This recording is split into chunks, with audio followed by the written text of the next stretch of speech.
What's up, Heat fans? Before we jump into today's show, I want to start off with a challenge for you guys today, and I want to see your answers in the comment section. Where did this man, Haywood Highsmith, go to college? And if you're able to get it right, you are either looking it up or a Miami Heat super fan, because I had no clue, and the university that he attended is not very well known. So let me know what you guys think in the comment section.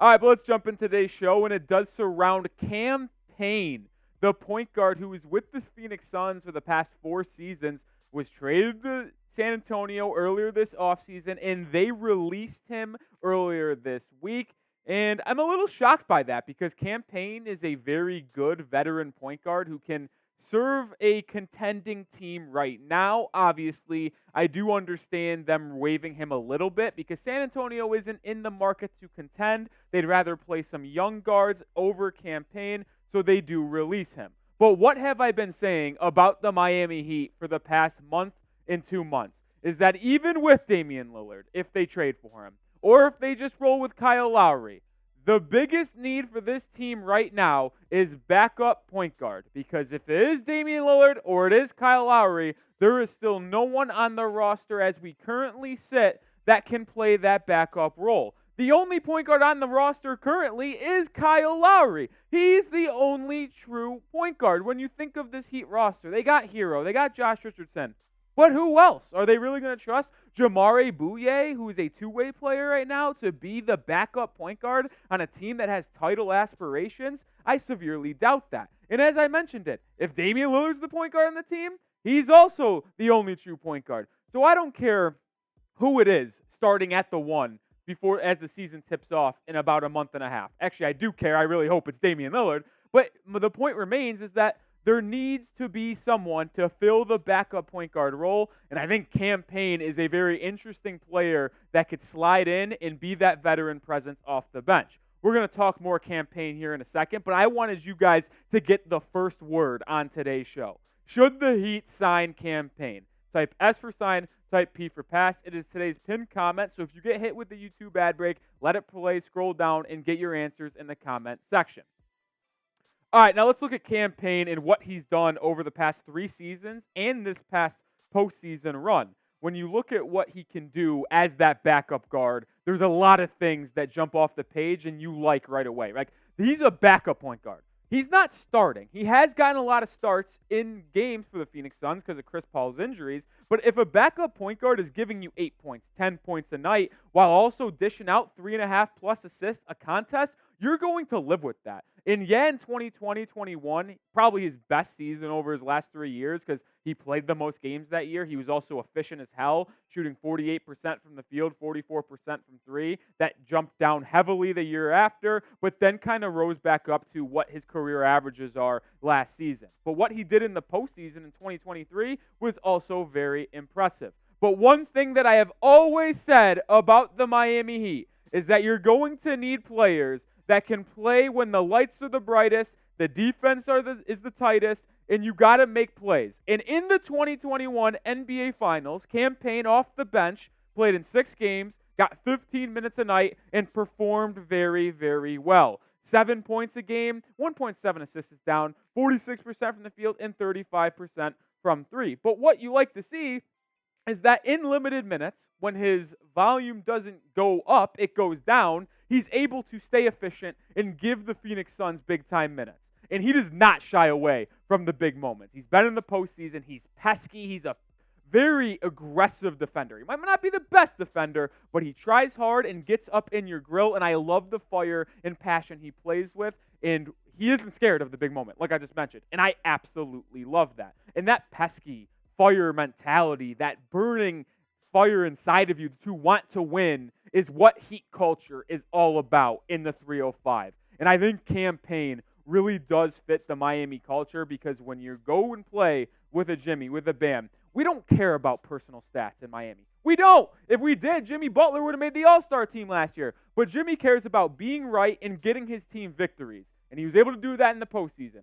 Cam Payne is also not a stat guy. He's not an I guy. He's a we guy. So I like Cam Payne, and I think he would fit this roster. And the goals that this team has to win an NBA championship, I think Cam Payne could absolutely help that.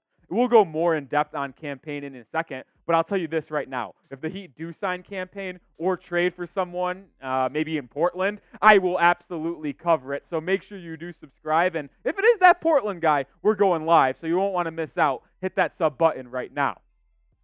All right, but we like to look at advanced stats here at the Heat Report because truly basketball is a game of analytics. Obviously, the eye test is always nice, but it's nice to get those advanced shooting numbers as well. And Cam Payne's numbers, they do show out pretty well. And they're also pretty fascinating when you really think about it. When he's close to the basket, less than 10 feet, 47% from the field. That's all right from a guard. Obviously, you're going to expect better numbers from a big man. So a guard shooting 47% amongst the trees, that will do. The pull-up mid-range is also pretty solid. So if he gets that floater, little pick and roll, they're playing drop coverage, he's not afraid to stop and pop from about 15 feet, 40%. I'll absolutely take that. Now, here's the fascinating thing. The pull-up three numbers are very good. So if he catches it and takes a couple dribbles to his right or gets in transition and pulls up for three when the defenses aren't coming up on him, he shoots 42.5% from three. So he is a great transition shooter. And when the Heat get a rebound with either it's Kevin Love or Bam Adebayo, quick outlet pass to Cam Payne. If he's on the floor, he'll come up, stop, hit that three-pointer. The one thing that is concerning is his catch-and-shoot three-point numbers because, as I've constantly said, playing with Jimmy Butler and Bam, they get a lot of defensive attention, so guys got to be ready to hit those catch-and-shoot threes. Cam Payne does struggle with that a little bit, shooting 33.3%. But let's go deeper. A little segment we have on the Heat Report that is consistent here, and I'll always say it. You don't want to hear those three words in the bedroom too often. But when you look at Cam Payne's shooting numbers from three-point land specifically, one thing is clear. He does not shoot a lot from the corner. 3 for 9 from the left corner, 3 for 9 from the right corner. It's good for 33.3%.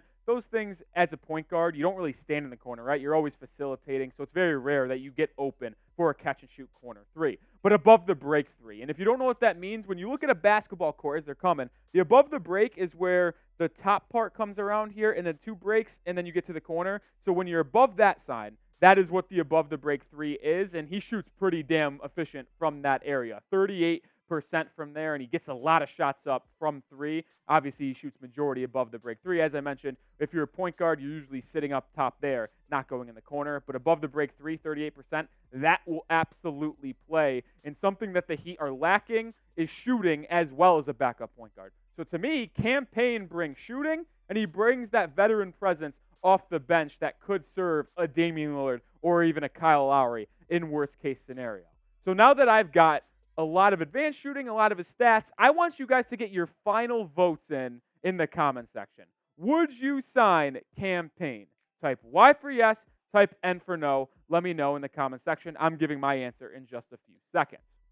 But I do want to tell you guys about our proud sportsbook sponsor, BetUS, because they've got the best deal going for you guys right now, and you're practically losing money if you don't take advantage of it. Chatsports.com/bet, promo code chat125, you're going to get a 125% deposit bonus. So, for example, you put in $100, they're going to give you $125 on top of that, giving you $225 to play with. I've been cashing out in the early NFL and college football slate. My North Carolina Tar Heels are absolutely hooping through 2 weeks. They're 2-0, but nonetheless, use BetUS, chatsports.com/bet, chat125, bet on the NFL, college football, MLB playoffs, and the NBA season is just around the corner. So get hooked up right now with BetUS. But my answer to the question I asked you, hell yes. I want to bring Cam Payne in more than anything. If I had to rank what I want to happen for the Heat in this offseason before the season kicks off in a month and a half, it's 1, trade for Damian Lillard, 2, sign Cam Payne. We talked Kelly Oubre Jr. on the show yesterday. I would much rather sign Payne over Oubre. Why? It's because the Heat need that backup point guard. I don't know how many times I have to say to you guys that the Heat's biggest need is a backup point guard, because let's go back to the Heat guard situation. This is all they have on the roster. Tyler Hero, who could be dealt in a Damian Lillard trade package. Josh Richardson isn't going anywhere, so he's staying. And the Rook used to play on the Miami Heat, and he played a little bit of guard there. He's now transitioned to more of that 2-3 hybrid role, but he could play backup point guard if necessary. Probably not the best decision, but he could. And then obviously it'll be Kyle Lowry or Dame starting at that one spot. But if Hero's gone in the Dame trade, Josh Richardson is your only man as a backup guard. So I want to know what Pat Riley's plan is. What is the plan? If you don't want to sign a backup point guard, that's fine. Like if you plan on having Jimmy and Bam being that secondary ball handler when Dame goes to the bench. So if he sits down, Jimmy Butler or Bam is always handling rock. Sure, I guess you want to do that. They've done that in the past, but I don't think that is a sustainable plan.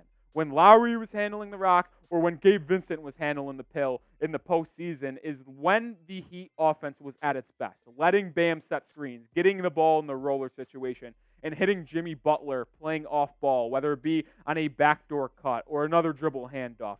When Butler was playing off ball, that's when the Heat were offense was at its best. So I don't want to see Jimmy Butler handle the rock. I want to bring in a veteran point guard. So if it's not Dame, it could be a guy like Cam Payne, or maybe they have to hit the trade market. But I know this. The Heat must add a second true point guard. And if you're still watching in this video and you don't understand the significance of the Heat getting another point guard to back up Lowry or Dame, I don't know what you're doing, because it is what we are hammering home on this video and what I've been hammering home for the past couple weeks. But now we talk Cam Payne, I want to give you guys a chance to think outside the box. Who should the Heat add as their second point guard for this upcoming season? Is it going to be someone in free agency like Kendrick Nunn, or is it going to be someone in the trade market like Landry Shamet? Name a point guard outside of Cam Payne that you would want the Heat to add. All right, that's going to do it for today's show. As always, you can follow me on Twitter at Nic_Rohloff. I appreciate anyone who watches this video in its entirety. So if you want more Heat news, Heat analysis, some Heat memes, follow me on Twitter. You won't regret it, at Nic_Rohloff.